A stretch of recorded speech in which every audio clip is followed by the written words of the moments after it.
Buenas noches, Dios les bendiga. Damos gracias a Dios porque nos permite una vez más poder compartir la palabra de Dios a través de este medio. En vista de que el día de ayer hubo mala señal, entonces vamos a repetir la enseñanza del día de ayer para que así esperemos en Dios que nos acompañe y la señal puede estar clara en este día y podamos compartir la palabra de Dios. Vamos a ver Israel y la iglesia. Israel y la iglesia, dos pueblos de Dios, los dos pueblos con un solo Dios, pero con diferencias. Entonces, vamos a leer la palabra de Dios y oramos para comenzar el mensaje. Voy a leer en Génesis capítulo 22, del versículo 11 al 18. Y leo la palabra de Dios bajo la dirección del Padre, del Hijo y de su Santo Espíritu. Entonces el ángel de Jehová le dio voces desde el cielo y dijo: Abraham, Abraham. Y él respondió: heme aquí. Y dijo: no extiendas tu mano sobre el muchacho, ni le hagas nada, porque ya conozco que temes a Dios, por cuanto no me rehusaste tu hijo, tu único. Entonces alzó Abraham sus ojos y miró, y he aquí a sus espaldas un carnero trabado en un zarzal por su cuerno. Y fue Abraham y tomó el carnero y lo ofreció en holocausto en lugar de su hijo. Y llamó Abraham el nombre de aquel lugar Jehová proveerá, o sea, Jehová diré. Por tanto se dice hoy: en el monte de Jehová será provisto. Y llamó el ángel de Jehová a Abraham por segunda vez desde el cielo, y le dijo: por mí mismo he jurado, dice Jehová, que por cuanto has hecho esto y no me has rehusado tu hijo, tu único hijo, de cierto te bendeciré y multiplicaré tu descendencia como las estrellas del cielo y como la arena que está en la orilla del mar. Y tu descendencia poseerá las puertas de sus enemigos. En tu simiente serán benditas todas las naciones de la tierra, por cuanto obedeciste a mi voz. Padre, en el nombre de Jesús, te damos gracias en esta hora, Señor. Te pido, Padre amado, Dios, que envíes al arcángel Miguel y sus ángeles, Señor, para pelear la batalla espiritual en este día, Señor. Toma control, Dios mío, de todo lo que vamos a hacer, aún de la señal, Señor. Te lo pedimos en el nombre de Jesús, Señor. Pedimos la cobertura de tu Santo Espíritu, Señor. Te pido, Padre amado, que tu Santo Espíritu sea, Dios mío, trayendo la revelación de la palabra, Señor, que es Cristo Jesús.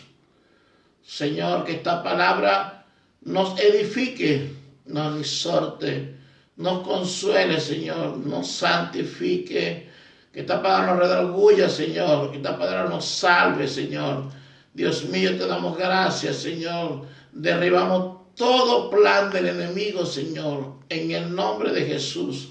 Y que esta palabra, que es buena semilla, Señor, caerá en buena tierra, Señor, y dará fruto, Señor, al 30, al 60 y al 100 por uno. En el nombre de Jesús te damos gracias. Amén. Gloria a Dios. Israel y la iglesia tienen un mismo Dios, pero tienen diferencias. transferencias. Israel, Dios ha prometido bendecirla terrenalmente, y la iglesia, Dios ha permitido bendecirla espiritualmente hablando.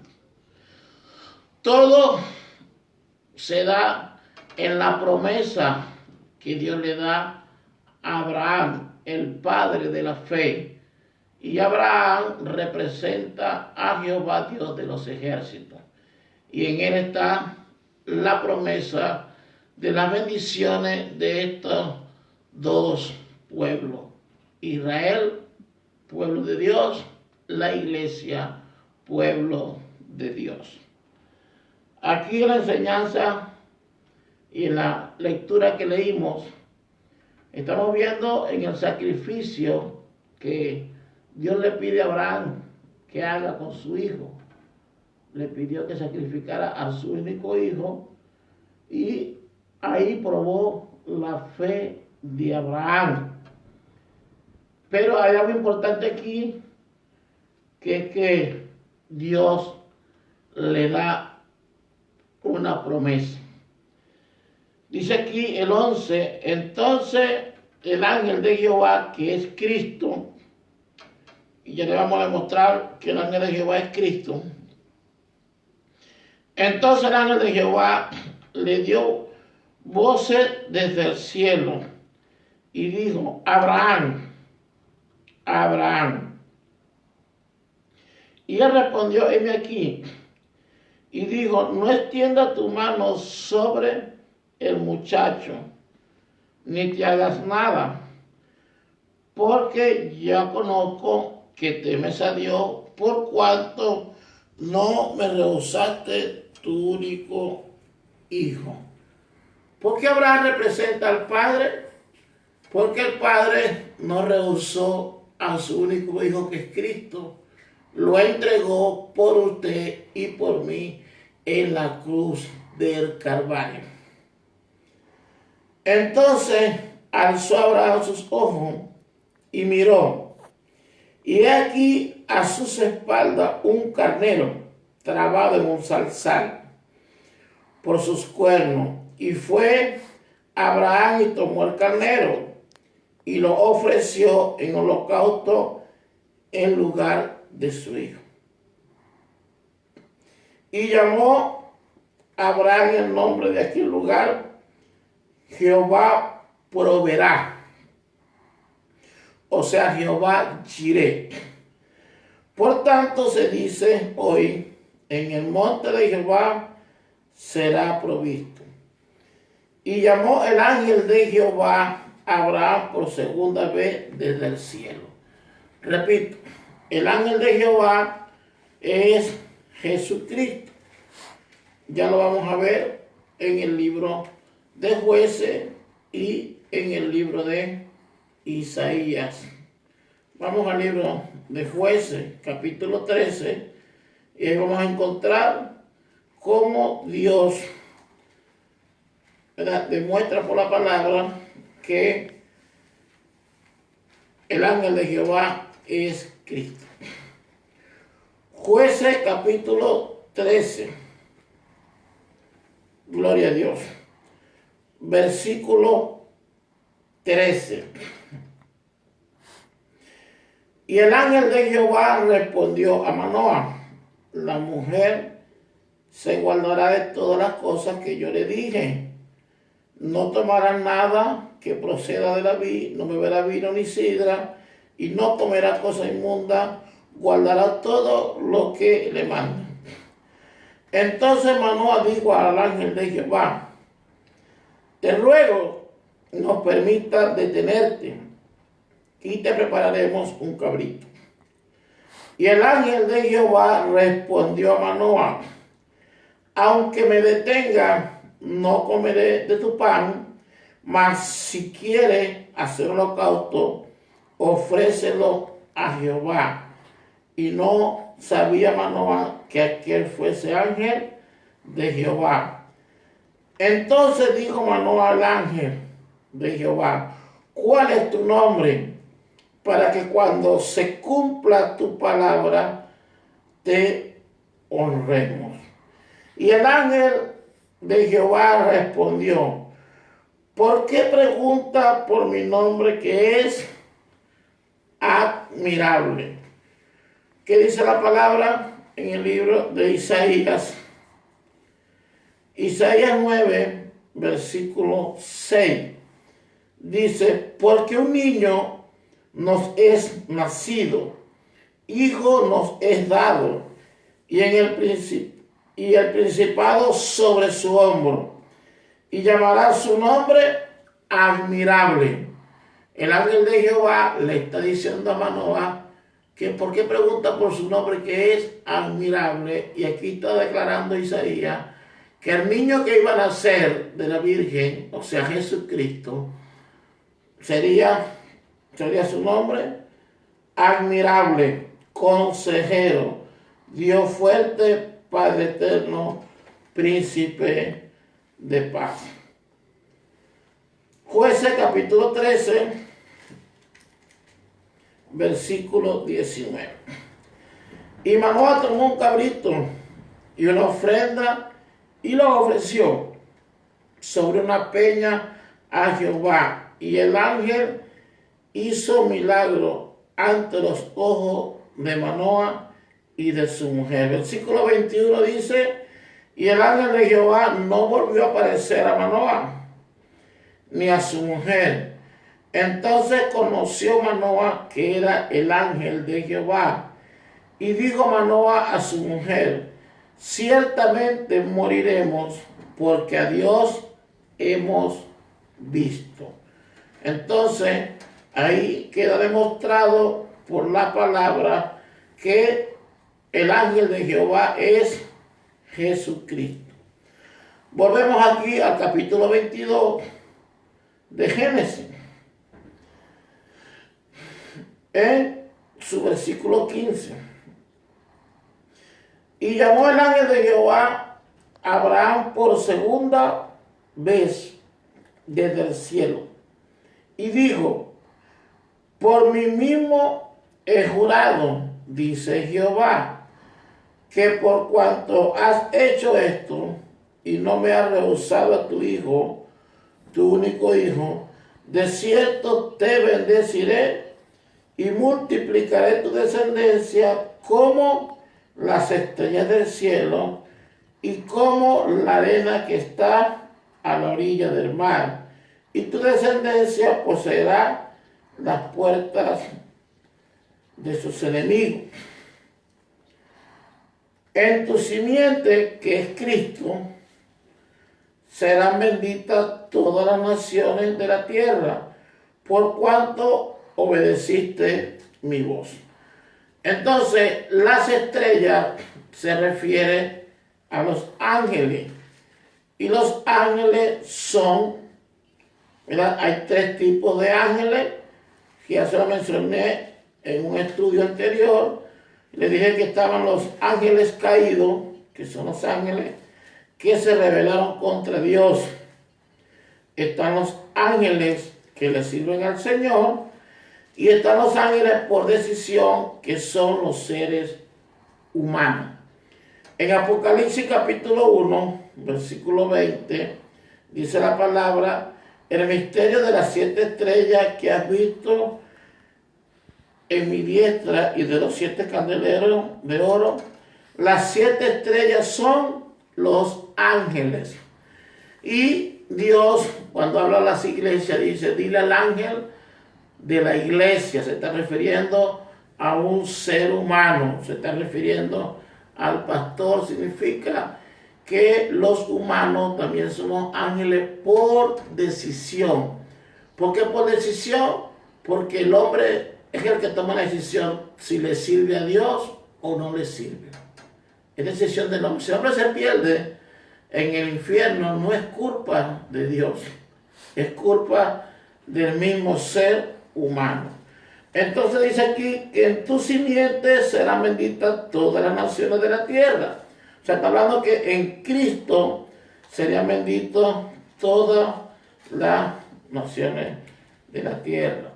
Entonces que allá en Gálatas capítulo 3, el Señor habla de la simiente, de la promesa que le dio a Abraham, y está hablando de Cristo. Gálatas 3, versículo 16. Ahora bien, a Abraham fueron hechas las promesas y a su simiente o a su descendencia. No dice y a las simientes como si hablase de muchos, sino como de uno, y a tu simiente, la cual es Cristo. Entonces, Dios le está dando una promesa a Abraham de que su descendencia sería como las estrellas de los cielos, refiriéndose a la iglesia, porque la iglesia va a las bodas del Cordero.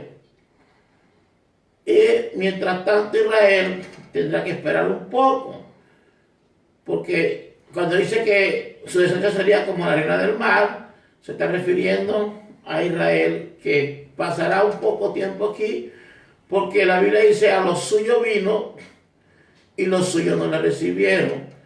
Entonces, ¿quiénes fueron los suyos? Israel.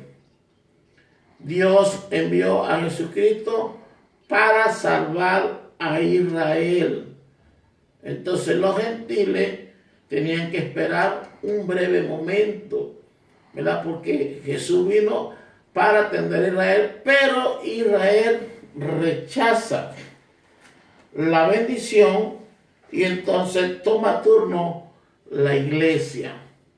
Entonces la iglesia que se acepta, o los gentiles que representan la iglesia, se aceptaron a la simiente, a Jesucristo, entonces tendrán que celebrar la boda del Cordero, mientras un pueblo que está aún luchando en la tierra, esperando al Mesías, porque el Mesías vino y lo mataron, ellos no entendieron, entonces tendrán que esperar.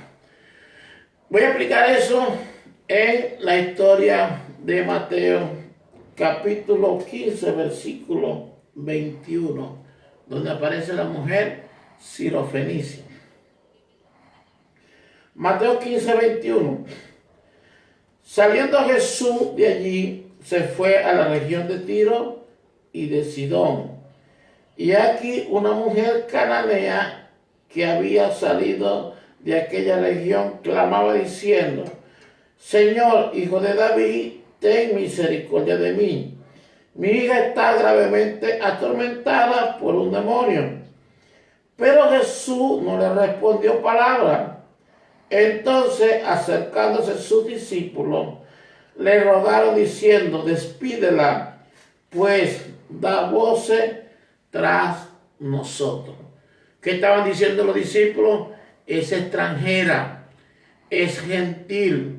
Tú viniste al pueblo de Israel, a atender al pueblo de Israel. Jesús le responde y dice: no soy enviado sino a las ovejas perdidas de la casa de Israel. Porque el vino fue a salvar a Israel. El Mesías prometido vino, pero Israel lo rechazó. No entendió que Cristo era la ley viviente.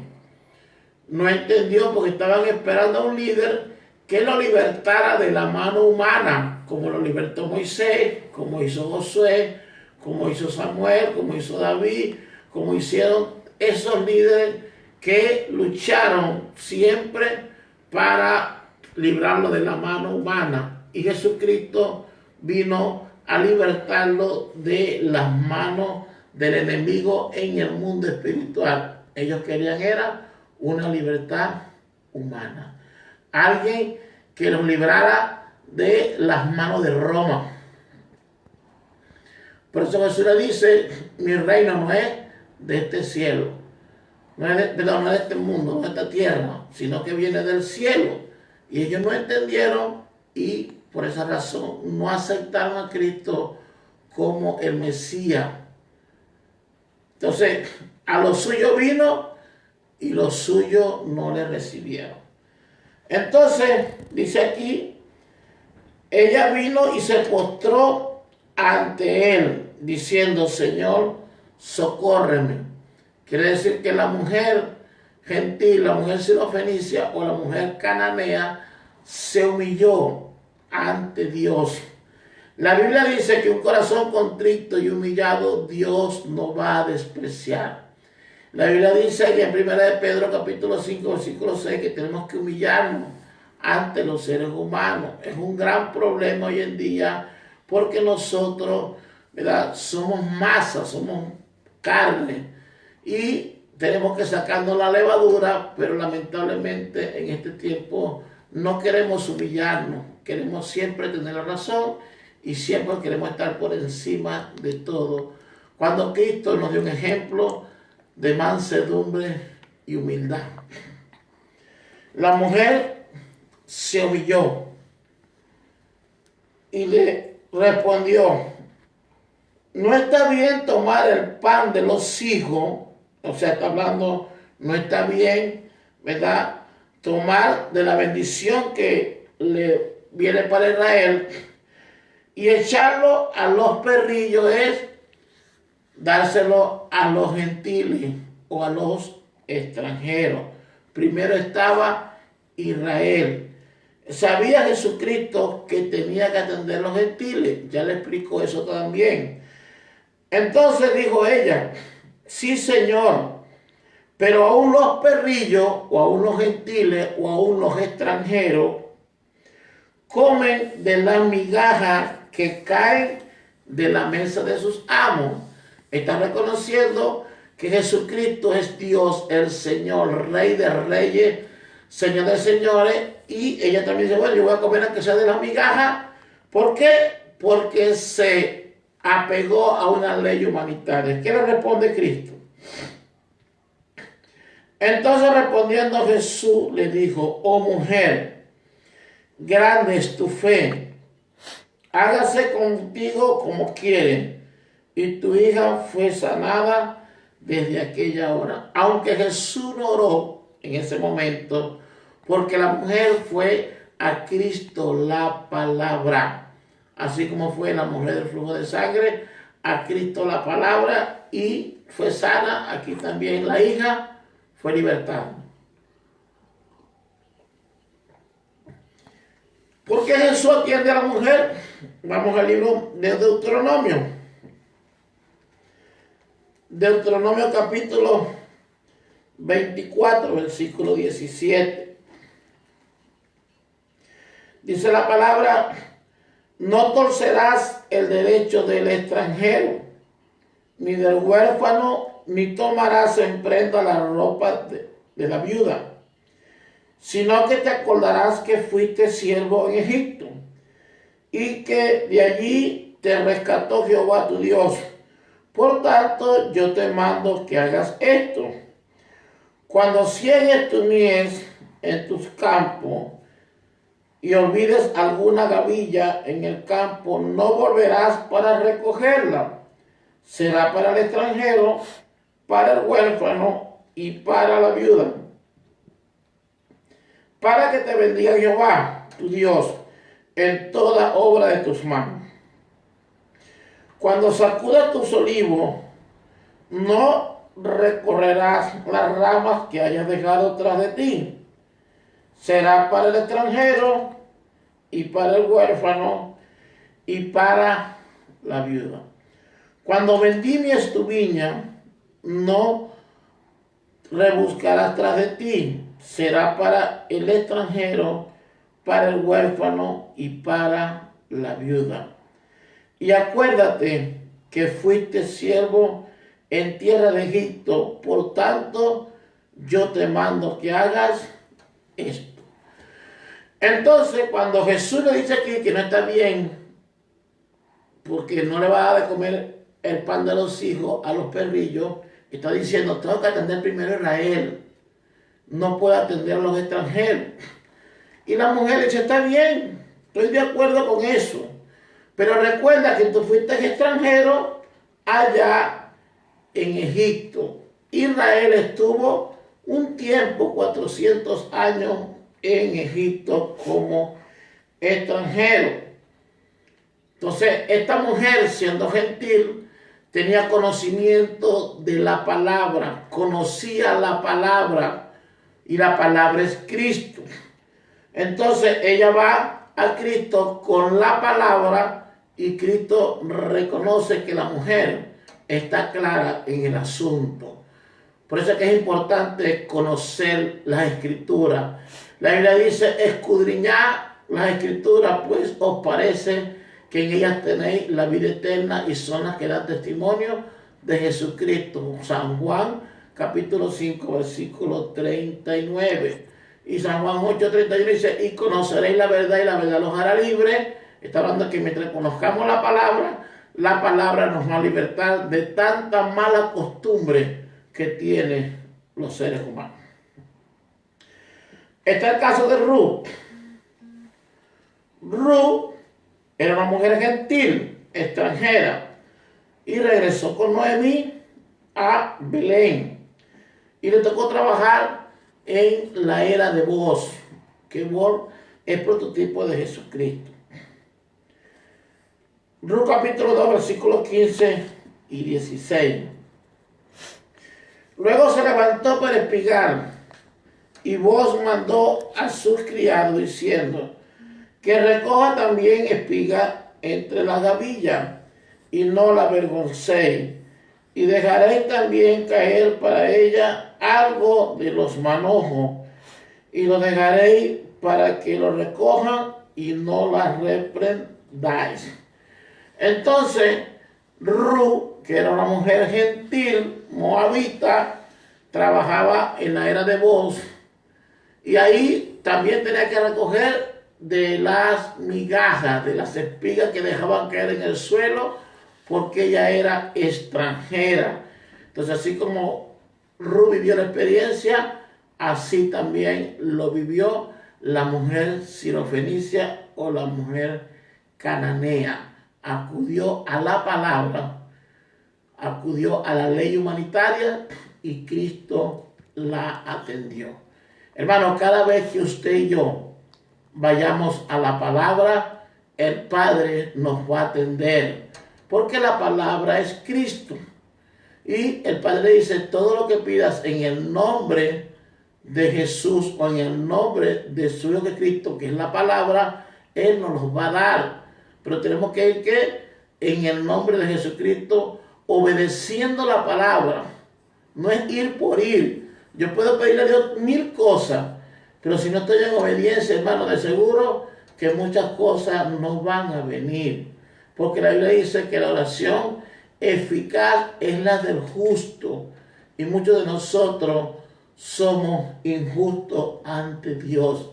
Y por eso que hay cosas que no recibimos, y hay cosas que no recibimos porque Dios sabe que si no las da, nos vamos a meter en problemas. Entonces Dios sabe que no estamos simplemente en la madurez para recibir lo que nos va a entregar, y por eso prefiere procesarnos primero antes de darnos una bendición. ¿Cuánta gente estará esperando una bendición y no la recibe, y quizás se queja ante Dios? Pero Dios sabe que aún quizás no ha sido procesado como procesaron a José. José tuvo 13 años de proceso para recibir la bendición, y él pensaba que Dios se había olvidado de él, porque aún dijo que aquel copero se olvidó de él, pero Dios nunca se olvida. Dios sabía que a José le faltaba poco para terminar de madurar y entregarle la bendición. David pasó por un proceso. Aún lo nombraron rey, pero no asumió el reinado al momento. Tuvo que pasar por un proceso de madurez. Moisés, Abraham, Jacob, todos pasaron por un proceso de madurez antes de recibir la bendición. Quizá muchos decimos: Dios mío, ¿hasta cuándo? ¿Cuántas pruebas, tantos procesos, tanta situación? Pero hermano, Dios sabe lo que hace. Y si Dios permite la situación de los procesos, es porque aún no estamos maduros para poder entregarnos lo que Dios nos va a entregar. Entonces, es aquí, ¿verdad?, que los gentiles no tenían el privilegio de estar con Cristo, pero esta mujer logró alcanzar la atención de Jesús porque se fue a la palabra. Y Jesús sabía que tenía que atenderlo, pero no era el tiempo. Vamos al libro de Juan, capítulo 10, versículo 16, y vamos a ver que Jesús está claro que tenía que atender a los gentiles, pero que no era el tiempo todavía. Dice el versículo 16, también tengo otras ovejas que no son de este redil. Aquellas también debo traer y oirán mi voz, y habrá un rebaño y un pastor. Entonces aquí está declarando Cristo que aparte de Israel tiene otro rebaño. ¿Cuál es el rebaño? Los gentiles. ¿Por qué? Porque hay una palabra que decretó Jehová a través de los labios de Jacob en los hijos de José. Vamos a Génesis capítulo 48. Gloria a Dios. Versículo 11.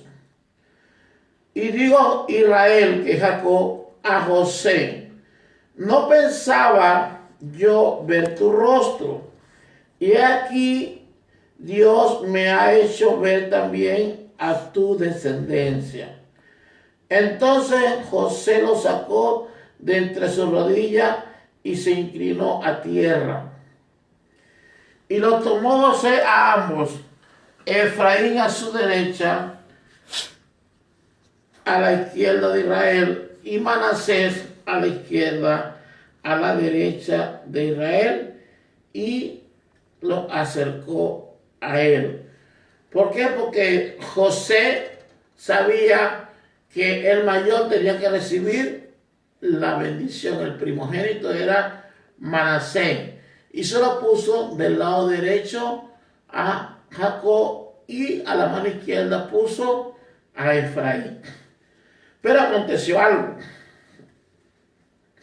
Entonces Israel extendió su mano derecha y la puso sobre la cabeza de Efraín, que era el menor, y su mano izquierda sobre la cabeza de Manasés.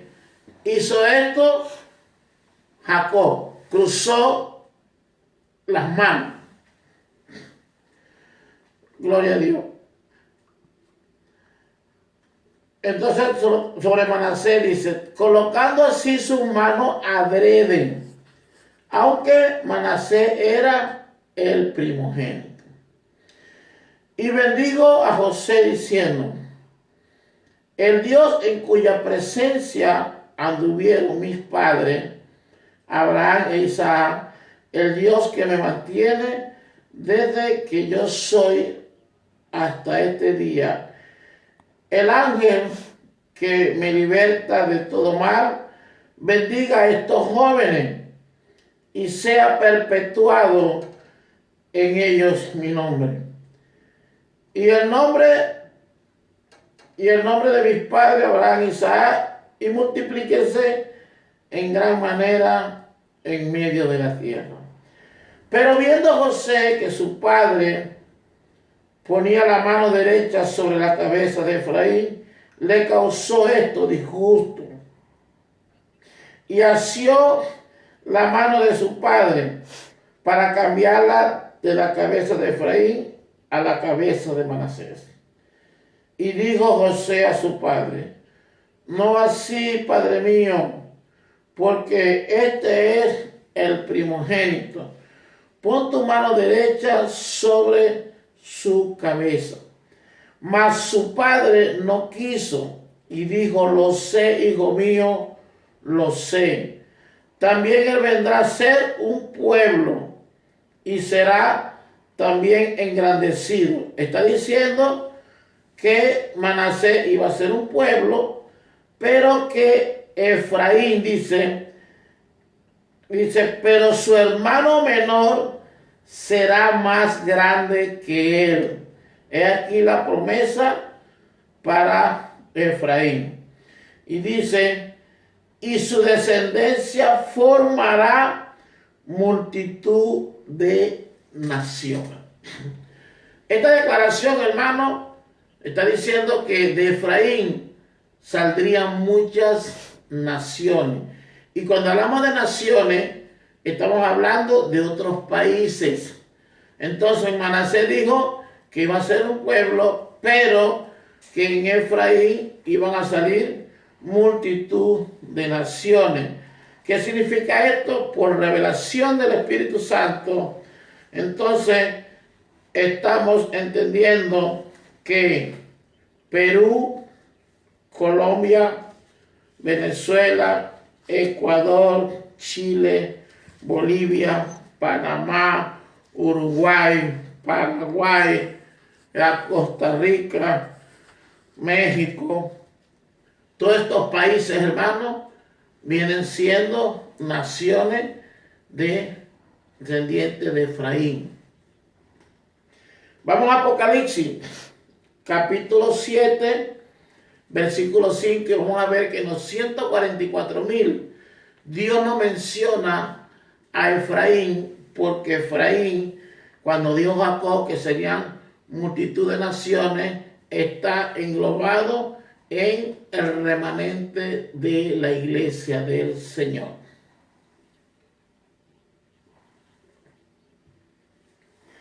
Apocalipsis 7, versículo 5. Y de la tribu de Judá, 12,000 sellados. De la tribu de Rubén, 12,000 sellados. De la tribu de Gad, 12,000 sellados. De la tribu de Aser, 12,000 sellados. De la tribu de Neftalí, 12,000 sellados.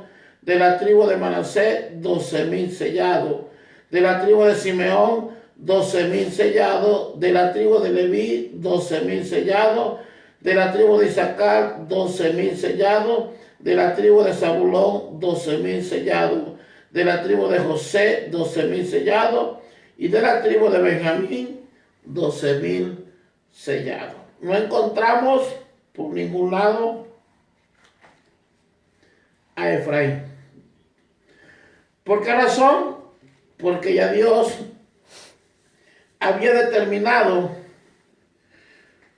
por boca de Jacob de que Efraín serían multitud de naciones.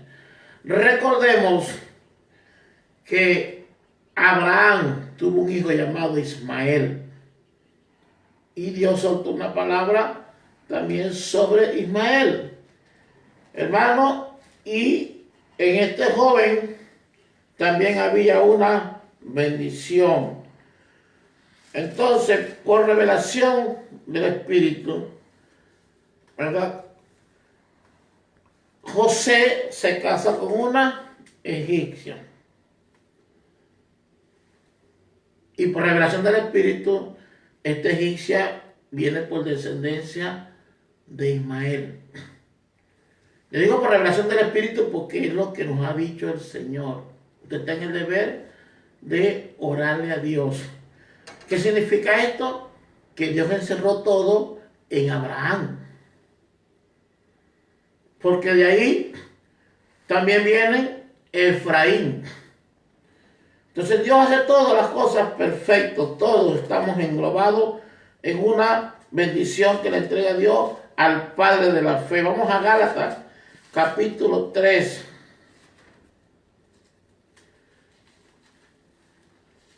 Dice la palabra: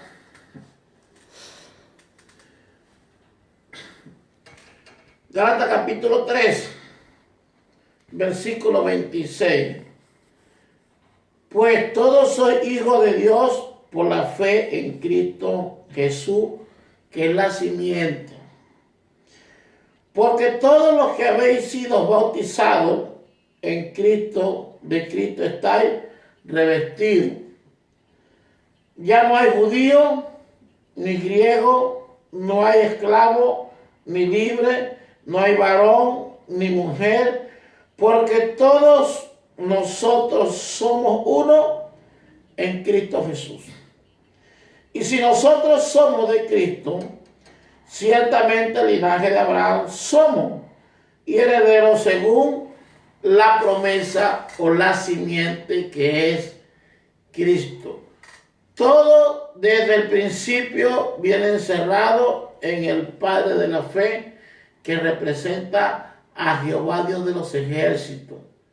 Este hombre Abraham, que vimos hace rato por la lectura, él estuvo dispuesto a sacrificar a su hijo, y el Padre, Jehová Dios de los ejércitos, sacrificó a su único hijo, a Jesucristo, la palabra de Dios. Entonces tenemos dos pactos. En el antiguo pacto encontramos la ley de Moisés o los 10 mandamientos.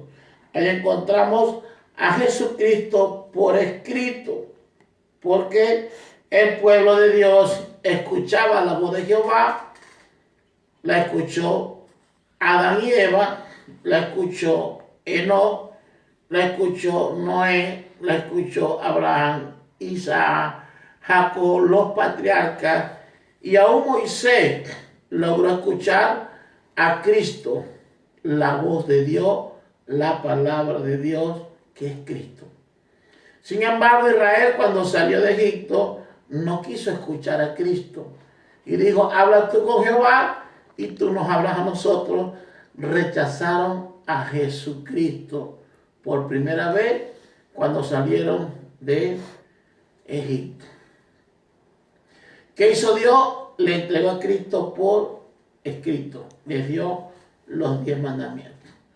Entonces, el primer pacto o el Antiguo Testamento para los gentiles, porque para los israelitas no existe el Nuevo Testamento.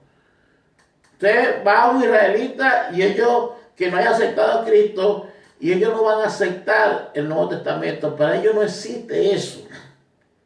Ellos siguen con su Torá, con su profeta, pero no aceptan el nuevo pacto, no aceptan el Nuevo Testamento. ¿Quiénes los aceptan? Los israelitas que han aceptado a Cristo porque se declaran mesiánicos, y la mayoría están fuera de Israel. Por eso encontramos, ¿verdad?, a muchos siervos de Dios usados por el Señor fuera de Israel. Unos están en México, otros están aquí en Perú, están repartidos por los países que son mesiánicos. ¿Por qué mesiánicos? Porque recibieron al Mesías. Pero muchos pueblos de Israel aún está esperando al Mesías. Para ellos no ha venido y lo están esperando con ansia. Los dos pactos. Antiguo pacto, Israel, los 10 mandamientos, la ley de Moisés. Las fiestas tradicionales de Israel, las fiestas anuales, como la fiesta de la Pascua, la fiesta de las primicias, la fiesta de la cosecha, todos los años la celebran. Tenemos entonces el nuevo pacto, ¿verdad? Allá tenemos el antiguo, Cristo por escrito.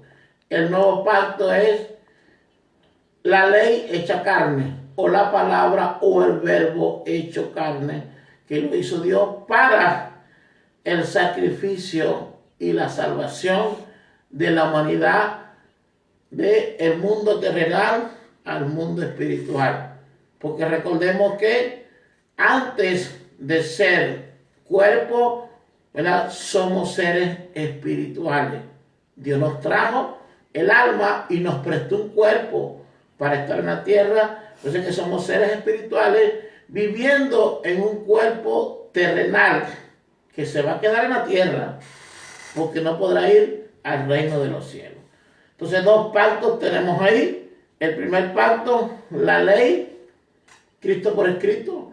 El segundo pacto, la ley viviente, la ley hecha carne, la palabra hecha carne, Cristo, su muerte y su resurrección. Entonces, el Antiguo Testamento, todo el Antiguo Testamento siempre mencionaba a Jesucristo. La simiente es Cristo. El arca del pacto es Cristo. El maná es Cristo el pan de vida. La nube es Cristo. La roca, Cristo es la peña. Y todo, la cerca del tabernáculo es Cristo. El ángel de Jehová es Cristo. Todo lo que veíamos en el antiguo era sombra de lo que vamos a ver en Cristo Jesús, como lo dice Colosenses, ¿verdad? Que ya lo vamos a leer. Todo era trayendo a Jesucristo.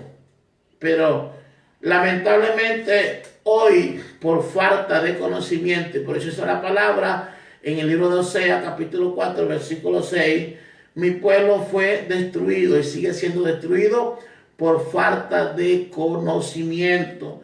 Por cuanto hemos desechado la palabra del Señor, el sacerdocio, Dios nos va a desechar, hermano. Entonces, el problema del ser humano o el problema del creyente hoy en día es que todo lo agarra literalmente. Todo lo agarramos literal. Y cuando la Biblia dice, porque yo escucho a gente cantar y escucho a gente orar, y para hacer los púlpitos decía, hermano, tenemos que adorar al Señor en espíritu y en verdad, pero realmente no conocen la profundidad de lo que dice Jesucristo cuando habló con la mujer samaritana. ¿Qué le estaba diciendo?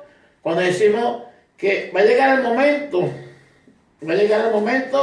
donde ni en Jerusalén ni ahí iban a adorar al Señor, sino que Dios había hecho un templo, una casa, un edificio, que es el ser humano para adorar a Dios. San Juan 4:20. Nuestros padres adoraron en este monte, y vosotros decís que es en Jerusalén, es el lugar donde se debe adorar. Jesús le dijo, mujer, créeme que la hora viene cuando ni en este monte ni en Jerusalén adoraréis al Padre. Vosotros adoráis lo que no sabéis, pero nosotros adoramos lo que sabemos. Mira lo que está hablando Cristo. Porque la salvación viene de los judíos, está diciendo, la salvación viene por mí. Mas la hora viene y ahora es cuando los verdaderos adoradores adorarán al Padre en espíritu y en verdad. Porque también el Padre, tales adoradores, busca que le adoren. Dios es espíritu, y los que le adoran en espíritu y en verdad, es necesario que le adoren. Voy a repetir el versículo 23. Mas la hora viene y ahora es. ¿Qué está diciendo Cristo? La hora viene, yo voy a morir, voy a resucitar, yo soy la verdad, pero les voy a dejar al Espíritu Santo para que me adoren con el fruto del Espíritu activo. Sencillo, hermano. Mas la hora viene y ahora es cuando los verdaderos adoradores adorarán al Padre en espíritu y en verdad. ¿Qué está diciendo Cristo? Que cuando hablamos de adorar al Señor en espíritu y en verdad es que debo tener el fruto del Espíritu activo, y la verdad es que debo ser obediente a Cristo, la palabra.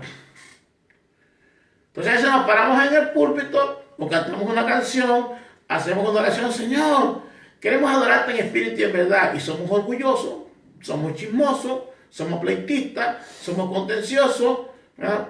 De todo tenemos. No estoy en el espíritu, ando en la carne. Ahí dice adorar en espíritu y en verdad es, cuando habla del espíritu, es tener el fruto del espíritu activo: amor, gozo, paz, paciencia, benignidad, bondad, fe, mansedumbre y templanza. Eso es adorar al Señor en espíritu. En verdad que debo caminar con Cristo, la palabra, obedeciendo para que pueda llegar al Padre, porque Jesucristo es el camino, la verdad y la vida, y nadie llegará al Padre si no es a través de Jesucristo, la palabra. Es el término adorar al Padre en espíritu y en verdad. agarrados de la mano de Cristo y del Espíritu Santo, que nos falta mucho para estar así, hermano. Dios nos ayude. 2 pactos, 2 pueblos, un solo Dios. Entonces hay gente que dice, hermano, que hay que guardar el sábado. El sábado es Cristo. Cristo es el descanso eterno. Él dijo en Mateo 11:28, venid a mí todos los que estáis trabajados y cargados, que yo los haré descansar.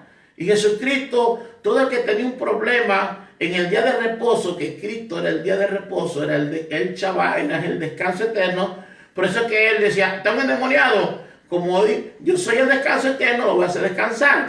Está enfermo, lo voy a hacer descansar. Y todas las personas que tuvieran la enfermedad que tuviera o tuvieran endemoniado, Jesucristo lo hacía descansar. Los llevaba al reposo, porque Él es el descanso, el reposo eterno. Gloria a Dios. Entonces, hermanos, vamos a ir a Colosenses. Gloria a Dios. Colosenses capítulo 2.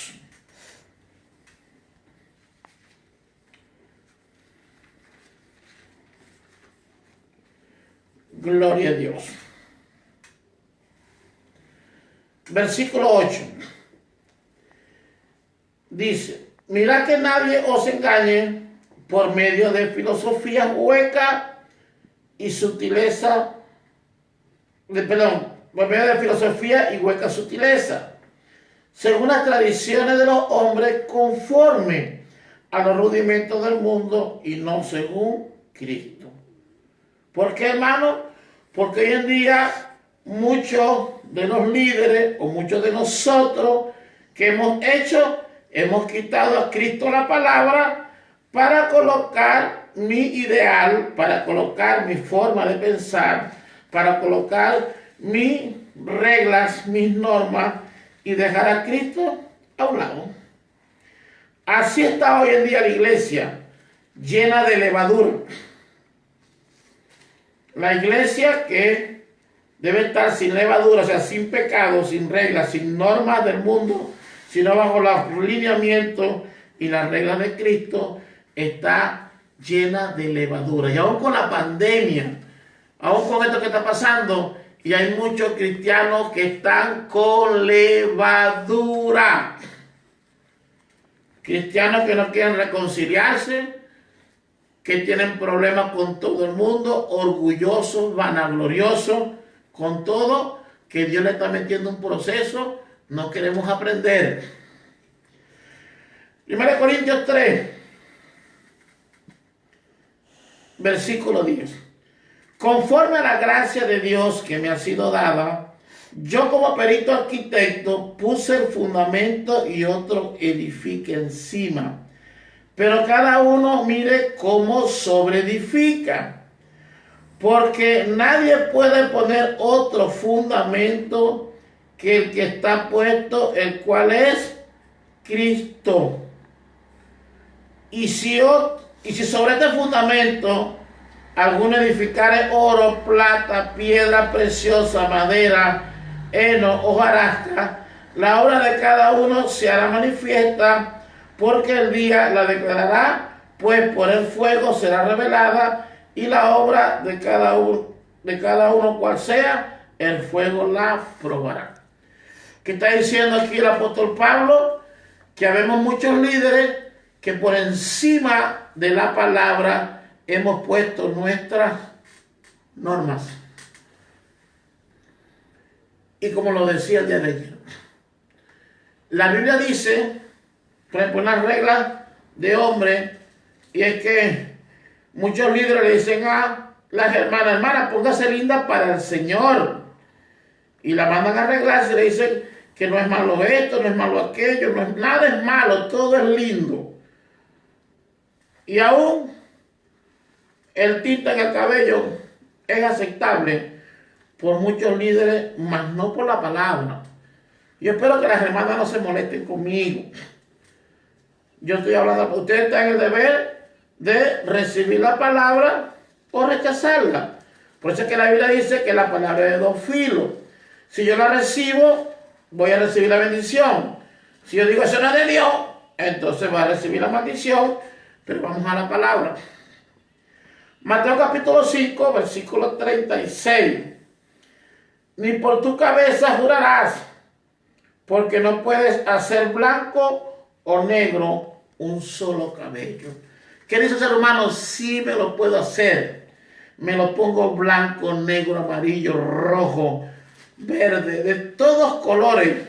Usted encuentra a la gente con los cabellos hoy en día. ¿Por qué? Porque medio sale una cana. ¡Ay! Ya me estoy poniendo viejo. No, hermano. Dios sabe por qué comenzó a pintarnos el cabello de ese color.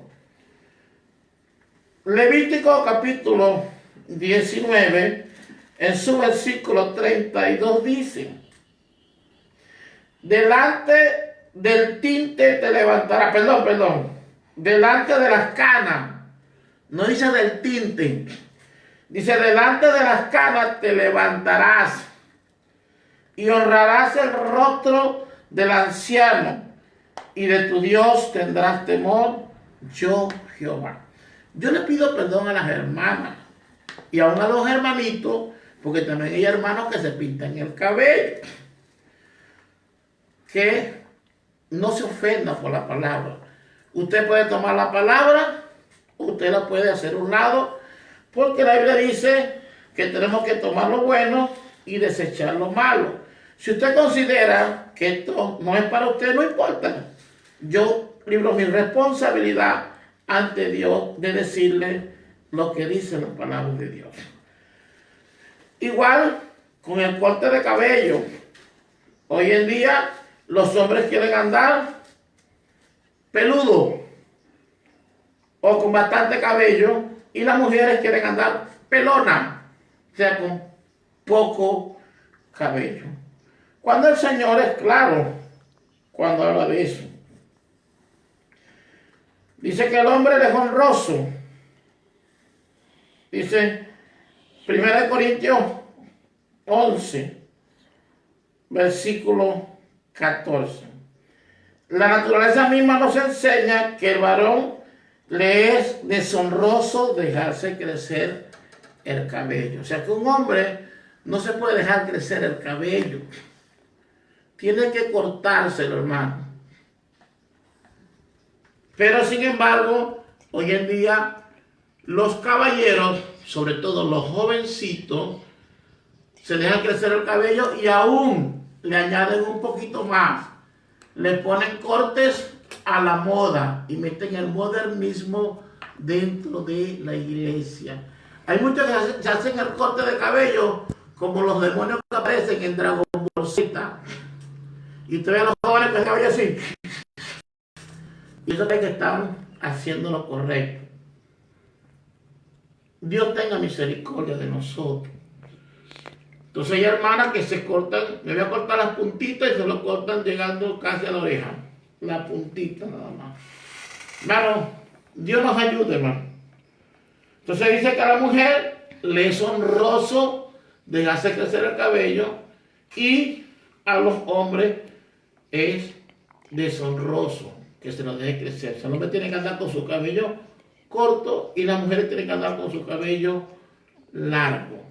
Otra moda, otro modernismo que se ha metido en las iglesias es que ahora usan esos pantalones pitillo, tubito, que casi ceñidos al cuerpo, hermano, hombre y mujer. Dios nos ayude. Hay que cubrirse, hermano. Entonces, hermanas se ponen a veces la falda un poquito más abajo de la rodilla, pero cuando se sientan, la falda sube y ya no quedó más abajo de la rodilla, sino quedó por encima de la rodilla. Yo repito, no se moleste conmigo, hermanita. Vaya a Dios.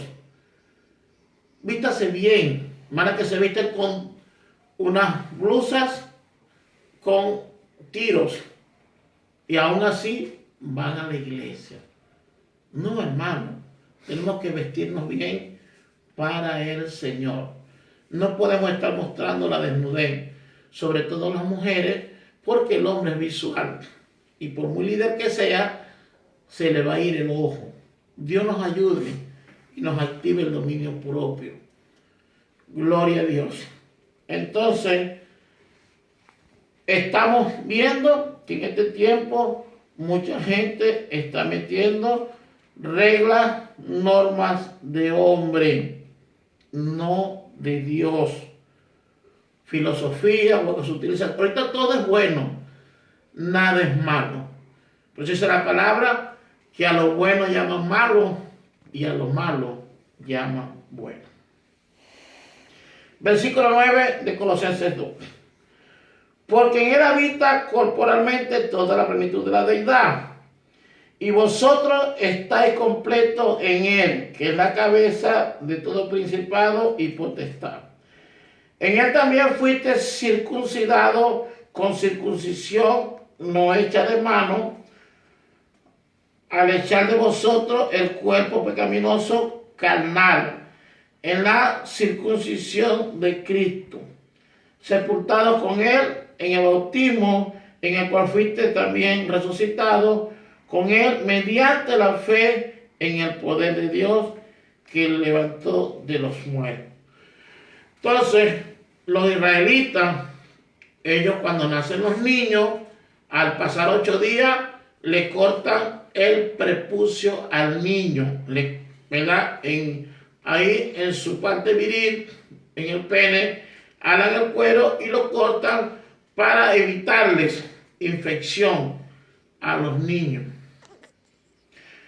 Pero la circuncisión de Cristo en este tiempo es que tengo que circuncidarme el corazón.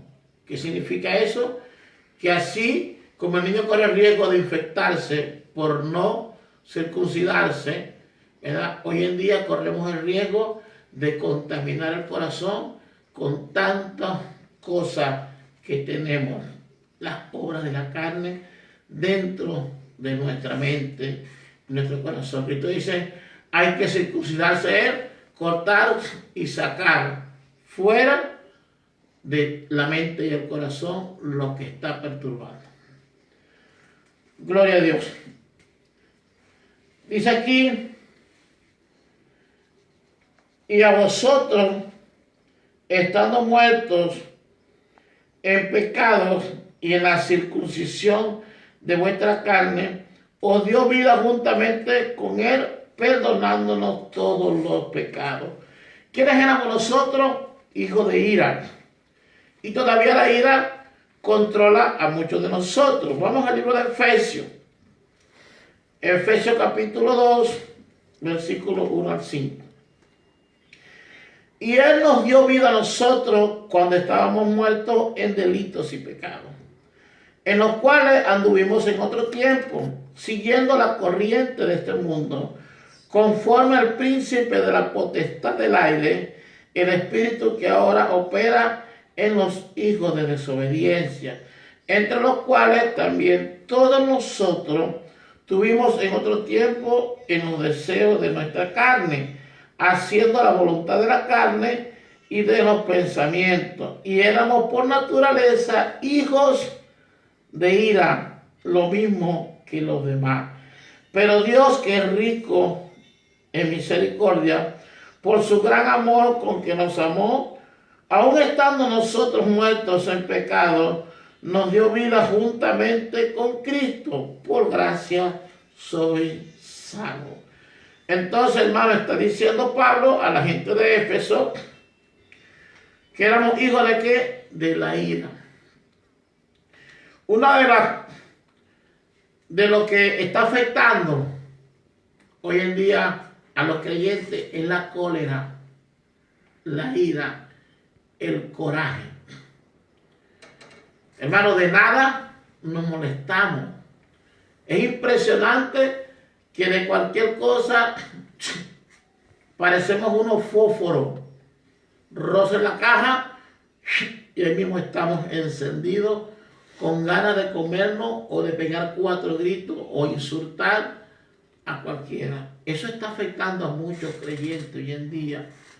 Por eso es que la Biblia dice, airaos pero no peque, o sea, no abra la boquita. Y el problema es que no se aira y habla la boquita, hermano. No somos Cristo, la Biblia dice que Cristo enmudeció y no abrió su boca. Nosotros somos al revés, medio molestamos y abrimos la boca para insultar, para destrozar y nos convertimos en homicidas espirituales. Dios tenga misericordia de nosotros por eso. Entonces dice que éramos hijos de ira. Por eso cuando se dice que debemos adorar en espíritu, es que si yo activo el fruto del espíritu, entonces cuando la ira llega a mi vida, ¿qué debo yo? Señor, activar el dominio propio. Y tratar de controlar la ira. Entonces, al tener el dominio propio activado, se va a activar la mansedumbre, la paciencia y el amor en nuestras vidas. Por eso es que tenemos que adorar al Señor en espíritu y en verdad.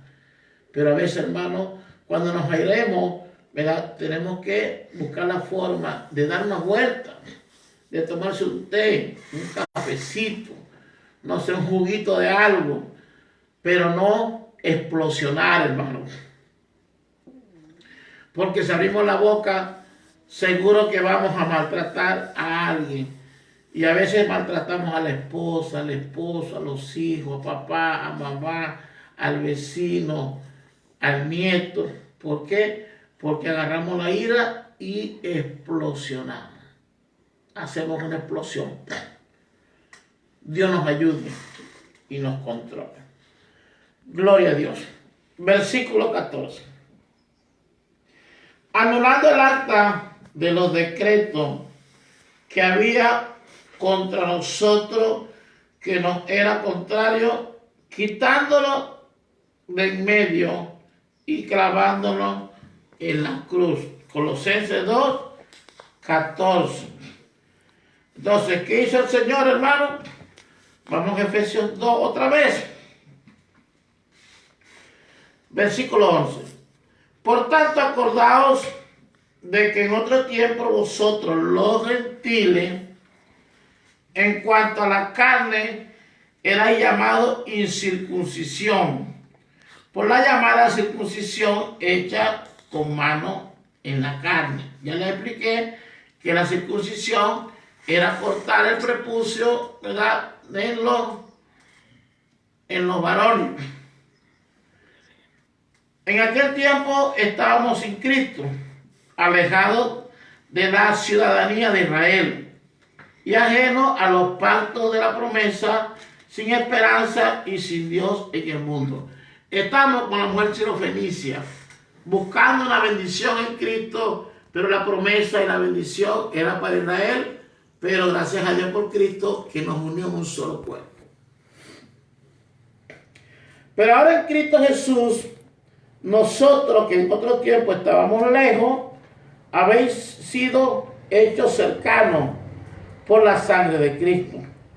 Porque Él es nuestra paz, que de ambos pueblos hizo uno, derribando la pared intermedia de separación, aboliendo en la carne la enemistad, la ley de los mandamientos expresados en ordenanza, para crear en sí mismo de los dos un solo y nuevo hombre, haciendo la paz. Y mediante la cruz reconciliar con Dios a ambos en un solo cuerpo, matando en ella las enemistades. Y vino y anunció la buena nueva de paz a vosotros que estábamos lejos y a los que estaban cerca. Porque por medio de él los unos y los otros tenemos entrada por un mismo espíritu al Padre. Así que ya no somos extranjeros ni avengadizos, sino conciudadanos de los santos y miembros de la familia de Dios, edificados sobre el fundamento de los apóstoles y profetas, siendo la principal piedra del ángulo Jesucristo mismo, en quien todo el edificio, bien coordinado, va creciendo para ser un templo santo en el Señor. en quien nosotros también sois juntamente edificados para morada de Dios en el Espíritu. Entonces, hermanos, Dios nos ayude. Dios quitó la barrera. Ahora, en el mundo espiritual, somos uno. Tanto Israel, pero dice que no hay judío, no hay griego, somos uno en el Señor. Versículos 15 y 16 de Colosenses 2. Y despojando a los principados y a la potestad, los exhibió públicamente, triunfando sobre ellos en la cruz. Por tanto, nadie os juzgue en comida o bebida, o en cuanto a días de fiesta, luna nueva o día de reposo. Por eso le decía hace rato que nosotros guardamos el reposo o el descanso que es Cristo todos los días. Vamos a Romanos 14.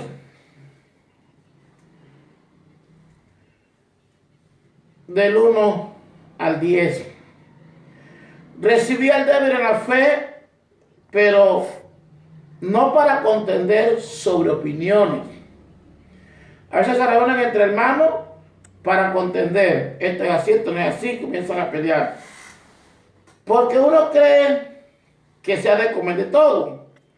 Y otro que es débil, come legumbres. El que come, no menosprecie al que no come. Y el que no come, no juzgue al que come. Porque Dios le ha recibido. ¿Tú quién eres que juzga al criado ajeno? Para su propio Señor está en pie o cae. Pero está firme porque poderoso es el Señor para hacerle estar firme. Una diferencia entre día y día. Otro juzga igual todos los días. Cada uno está plenamente convencido en su propia mente. El que hace caso del día, lo hace para el Señor. Y el que no hace caso del día, para el Señor no lo hace. El que come para el Señor, come, porque da gracias a Dios. Y el que no come para el Señor, no come y da gracias a Dios. Porque ninguno de nosotros vive para sí y ninguno muere para sí. Pues si vivimos, para el Señor vivimos, y si morimos, para el Señor morimos. Así pues, sea que vivamos o sea que moramos, del Señor somos. Porque Cristo para esto murió y resucitó y volvió a vivir para el Señor, así de los muertos como de los que viven. Pero tú, ¿por qué juzgas a tu hermano? O tú también, ¿por qué menosprecias a tu hermano? Porque todos compareceremos ante el tribunal de Cristo. Entonces, ¿qué quiere decir esto, hermano? Que hay gente que juzga si comen algo. Y si no comen, también te juzgan. Y el ejemplo más claro lo podemos ver en cada país. Cada país tiene costa, tiene selva, tiene la mayoría de los países. Entonces imagínense aquí que la gente de la costa come ceviche, pero de la selva come cuy. Entonces el que va de aquí para la selva no quiere comer cuy. Uy, ¿cómo va a comer cuy, hermano? Pero el de la selva viene aquí y quizás cuando llega por primera vez le va a ser difícil comer ceviche, porque no está acostumbrado a eso. Entonces, por lo menos en el Ecuador hay gente que come ceviche de pollo. Y le dicen, uy, ceviche de pollo, ¿qué cosa es esa? Entonces, cada quien tiene su forma de comer. Es un problema, hermano, porque hay hermanos, hay unos que dicen, voy a probar al hermano para ver si es de Dios o no es de Dios. Como que nosotros fuéramos dioses. Tenemos que ver, hermano, de dónde es el hermano, cómo es el hermano, qué le gusta y no le gusta. Yo le doy gracias a Dios Porque cuando me preguntan, ¿qué come usted? Y digo, bueno, yo como todo lo que dice Lucas 18. Porque Lucas 18 nos da una enseñanza y dice, en cualquier ciudad donde entréis y os reciban, comed lo que os pongan delante. Entonces, me guste o no me guste algo, me lo voy a comer. Trato de hacerlo por amor a Cristo. Pero no por eso voy a juzgar a otro que no coma. No, hermano, de repente le va a caer mal. De repente es alérgico a eso. Sin embargo, entre hermanos vivimos en ese plan. Y hay gente probando a unos y a otros. Ahí también decía la palabra que para uno todos los días son iguales, pero para otros no. Para otras personas el sábado es un lugar especial, es un día especial, el domingo también, porque tienen cosas que hacer y están acostumbrados a eso. Pero no por eso puedes juzgar a los demás hermanos que toman los días como que todos fueran iguales. No podemos juzgarlo. Cada quien sabe cómo hace las cosas. Vamos a Romanos capítulo 2, del 1 al 5. Por lo cual es inexcusable, oh hombre, quien quiera que seas tú, que juzga, pues en lo que juzgas a otro, te condenas a ti mismo, porque tú que juzgas haces lo mismo.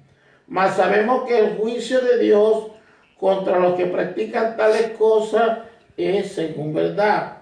Y piensa esto, oh hombre, tú que juzgas a los que tal hacen y haces lo mismo, que tú escaparás del juicio de Dios, o menosprecia la riqueza de su benignidad, paciencia y longanimidad, ignorando que sus benignidades te guían al arrepentimiento.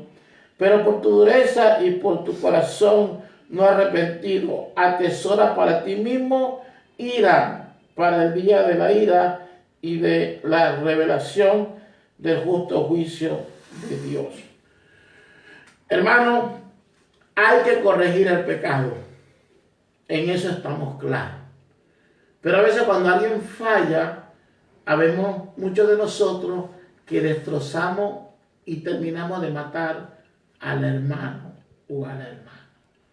Entonces falta que el hermano era débil en el trago. Bueno, y se tomó unos traguitos. Y yo que soy espiritual, si voy en el espíritu, lo voy a corregir con mansedumbre, con paciencia y con amor, pero lo voy a corregir, le voy a decir que está mal lo que está haciendo.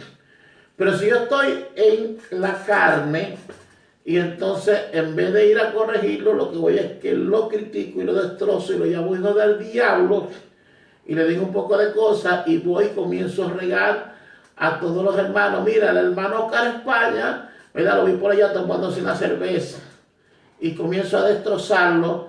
Hermano, yo me convertí en un homicida, aún hablando la verdad, porque yo que estoy juzgándole a él que se tomó una cerveza, ¿verdad? Yo también estoy pecando porque ando matando muchos hermanos con el chisme.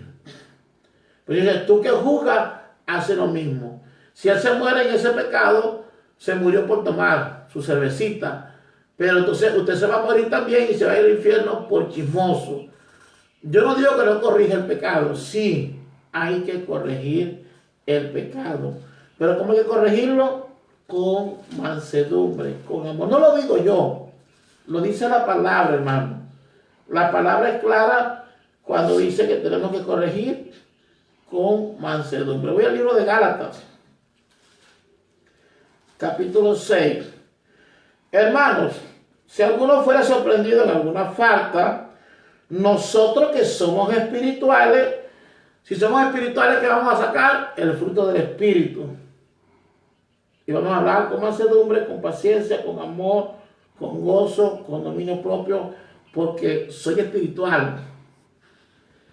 Dice, restáuralo con espíritu de mansedumbre. No dice, mátalo y destrózalo con palabras. Dice que tenemos que restaurarlo con espíritu de mansedumbre. Considerándote a ti mismo, no sea que tú también seas tentado y caigas mañana. Entonces, cuando yo caigo en el problema, Señor, ten misericordia de mí. Y dirá Dios, ¿y tú tuviste misericordia del otro? No, lo que siembras cosecha. Sobrellevar los unos las cargas de los otros y cumplir así la ley de Cristo. Porque el que se crea ser algo, no siendo nada, a sí mismo se engaña. Entonces a veces nos creemos a veces súper espiritual. Somos súper espirituales, hermanos, y queremos a veces que con eso vamos a obtener todo. Hermano, cada vez que vayamos a juzgar al prójimo, hagámoslo, pero con espíritu de mansedumbre. Cierro el mensaje de esta primera parte de Israel y la iglesia. Y voy a ir a Colosenses capítulo 2, versículo 17. Dice, todo lo cual es sombra de lo que había de venir, pero el cuerpo es de Cristo. Por eso le decía que todo el Antiguo Testamento, que representa la ley de Moisés y representa a Israel, era la sombra de lo que Dios estaba mostrando, porque ya venía Cristo. ¿Y qué estaba haciendo el Señor? Estaba haciendo, ¿verdad?, todo para unirlos en un solo cuerpo en el mundo espiritual. ¿Para qué, hermano? Para perfeccionar la iglesia. Efesios capítulo 4, versículo 11 en adelante. Dice, y él mismo constituyó a unos apóstoles, a otros profetas, a otros evangelistas, a otros pastores y maestros. ¿Para qué? Para que vivan peleando en las redes sociales, para que se maten unos a otros, para que se enriquezcan, para que se llenen, ¿verdad?, de vanagloria, de ego, de orgullo. Para eso está el pueblo hoy en día, pero no para eso lo creó Dios.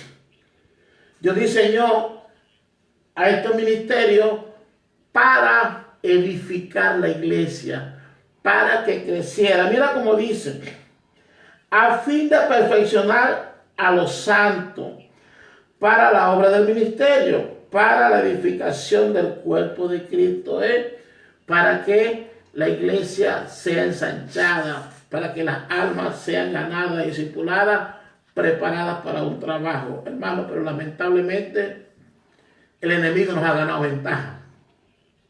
Hoy en día los pastores, los apóstoles, los evangelistas, profetas, vivimos peleando. ¿Quién es mejor que quién? ¿Quién es así? ¿Quién? Dios nos ayude, hermano. Yo sé que no todos son así, pero la mayoría están buscando fama, poder y dinero, en vez de buscar la santidad, las almas para ir al cielo. Dice aquí, para que ya no seamos niños fluctuantes, llevados por doquiera de todo viento de doctrina, por estratagema de hombre, que para engañar emplean con astucia las artimañas del error, sino que siguiendo la verdad, en amor, crezcamos en todo, en aquel que es la cabeza, que es Cristo. O sea, crezcamos bajo la palabra, bajo el lineamiento de la palabra, de quien todo el cuerpo bien concertado y unido entre sí por todas las coyunturas, que se ayudan mutuamente según la actividad propia de cada miembro, recibe su crecimiento para ir edificándose. ¿Dónde? En amor. ¿Cómo quiere Dios que nos edifiquemos? En amor, porque Dios es amor. Entonces, ¿para qué Dios estableció los ministerios? Para edificar la iglesia, para que la iglesia crezca, para que la iglesia llegue a la estatura de Jesucristo. Pero lamentablemente, hermanos, hoy en día los líderes, y hay unos que dicen, esta es la verdadera iglesia. Hermanos, por favor, Dios es el que sabe y el que determina. Entonces Dios nos ayude a podernos unirnos. Mire que en los ministerios no son uno más que el otro, y ella piensa que el apostolado es mayor que todo. Pues yo no creo eso, y la Biblia no me lo dice a mí. Para Dios todos somos iguales. Todos, sea apóstol, sea pastor, sea evangelista, sea profeta, somos iguales. Que siempre va a haber una autoridad en alguien por encima, Amén. Pero para Dios todos somos iguales. Entonces, ¿por qué? Porque el ojo no va a decir, yo soy más importante que la nariz, porque yo veo. Ni la boca va a decir, yo soy más importante que los oídos, porque yo hablo. Ni el corazón puede decir, yo soy más importante que todo, porque yo bombeo la sangre. Todos los miembros que están en el cuerpo son importantes en el cuerpo. Para eso Dios lo diseñó y lo formó para que todos los miembros se ayuden unos a otros.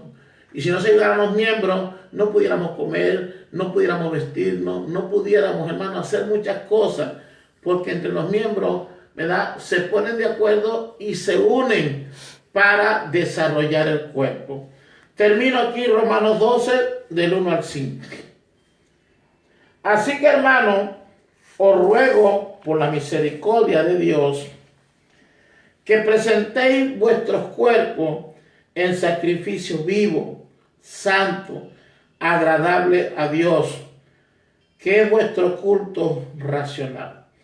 No nos conformemos a este siglo, sino transformados por medio de la renovación de vuestro entendimiento, para que comprobemos cuál sea la buena voluntad de Dios, agradable y perfecta. ¿Qué tenemos que hacer? Buscar la dirección del Espíritu Santo para comprobar cuál es la voluntad de Dios agradable y perfecta.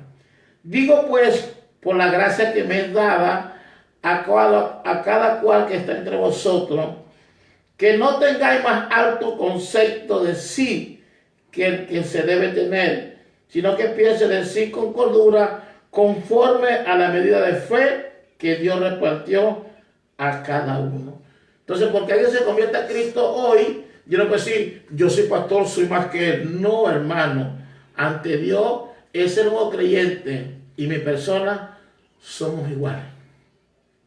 Igualitos ante Dios. Dice, porque de la manera que en un cuerpo tenemos muchos miembros, pero no todos los miembros tienen la misma función. Así nosotros, siendo muchos, somos un cuerpo en Cristo y todos miembros los unos de los otros. Entonces, es lo que le estoy explicando. Cristo es la cabeza, la dirección. Los demás somos miembros del cuerpo de Cristo. Quiere decir que tenemos funciones dentro del cuerpo de Cristo. O sea, por el hecho que yo tenga más tiempo en el Evangelio, o porque tenga una responsabilidad más que otro, no puedo mirar al hermano por encima del hombre diciéndole, yo soy más que tú. Porque eso no es así, hermano. Tenemos que ser humildes. Hermano, algo importante es que tenemos que aprender a servir. Mira, en el libro de Marcos 10, en el versículo 44, Jesús nos deja una enseñanza. Y dice, el que de nosotros quiera ser el primero, debe ser el siervo de todos. O sea, si yo quiero ser más que los demás, yo debo hacer como hizo Eliseo, estar pendiente, como hizo Josué, pendiente, hermano, y de hacer las cosas. No, yo quiero ser el más importante, pero con la boca. Pues como soy como Mateo, con la boca y el dedo trabajo, pero no quiero hacer nada con el cuerpo. Entonces dice aquí, porque el Hijo del Hombre no vino para ser servido, sino para servir y para dar su vida en rescate por muchos. Por eso es que hace muchos años, hermano, en los años 90, yo saqué un lema y dije, ¿verdad? Basado en esta palabra, dije estas palabras y lo escribí y dije, el que no vive para servir, no sirve para vivir. Y lo escribí en un correo electrónico donde trabajaba y lo envié a mucha gente. Y después me alegré porque lo vi por ahí en los lemas de alguna gente. Pero en el año 90 yo saqué esto de la palabra, hice ese lema. El que no vive para servir, no sirve para vivir. La gente quiere que los atiendan como reyes, pero nadie quiere mover un dedo por hacer nada. Cristo, siendo el Rey de Reyes y Señor de Señores, hizo todo. Yo por ahí vi un pastor que ponía a los hermanos en el suelo porque no podía pisar el suelo porque se iba a contaminar. O sea, Él es mayor que Cristo. Dios tenga misericordia de nosotros y nos ayude a ser mansos y humildes de corazón. Hasta aquí esta primera parte de Israel y la iglesia. Vamos a orar. Padre, en el nombre de Jesús, te pido en esta hora, Señor, mira a mis hermanos que están conectados, Señor. Aquellos que están pidiendo oraciones, Señor, por sanidad, por fortaleza, Señor. Sea usted dándola, Señor, porque sabemos que nosotros solo somos instrumentos. Tú eres el que hace, Señor. Tú te llevaste nuestras enfermedades, nuestros dolores. En la cruz del Calvario, por tu llaga fuimos nosotros curados, Señor. Dios mío, tú le das fuerza, Dios mío, que no tiene ninguna, Señor. Te pido en esta hora que tu palabra, Señor, que es viva y eficaz, Señor, sea una realidad en aquellas personas, Señor, que están en obediencia a tu palabra y que se mantienen en la fe, Señor. Te pido en el nombre de Jesús, fortalece, Señor, a cada uno de mis hermanos, Señor. Guarda y protégelos, Señor, por la cobertura de tu Santo Espíritu alrededor de ellos y aún en el silencio de la noche. Revélate, Señor, a ellos. Puedan levantarlos de madrugada a orar, Señor, a buscar tu presencia, a leer la palabra, Señor, que es Cristo, Señor. Te damos gracias, mi Dios, en el nombre de Jesús, y la gloria sea al Padre, al Hijo y al Espíritu Santo. Gloria a Dios, gloria a Dios, gloria a Dios. Gracias al Señor. Nos vemos en la próxima transmisión, si Dios lo permite.